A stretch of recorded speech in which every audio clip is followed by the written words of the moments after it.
Assalamu alaykum hammaga, xayrli kun. YouTube kanalini ko'ruvchilar, mana men o'tgan yili noyabr oyining oxirrog'ida men kitayskiy roza gulini hammasini kesib, qalamchalar qilib, ko'karadim yo'qmi, bir eksperiment qilaychi deb o'zimcha shoxlarini tiqib qo'ygan edim. Mana eksperimentimning javobi ko'karib chiqib turibdi.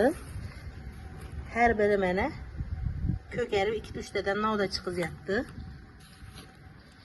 Mana bular endi harakatga kelib chiqadi. Atak barglari ham yam-yashil turibdi bularning ham. Mana bulardan ham yangi novdalar chiqib kelayotgan ekan. Bunga men hozir o'zimizning qishim bilan oddiy vodoprovodning suvini quyib chiqdim. Tegi quruq bo'lib qolmasin deb. Mana bundan ham yonidan yangi mana shoxlari chiqib kelyapti. Kitayskiy roza gulimiz bu mana. Значит, noyabr oyida qilsa ham bo'lar ekan. Mana kattaroq yo'g'onroq shoxlarini ham tiqib qo'ygan edim.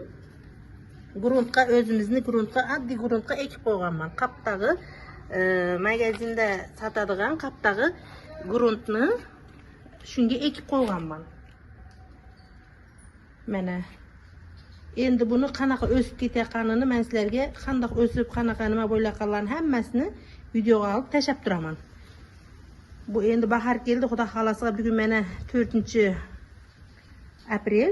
Juda ham yaxshi bo'lishi kerak. Bundan buyog'i liboy gul tutib ketadi. Bu ham ko'karib, o'sha yangi shoxlari chiqib turibdi.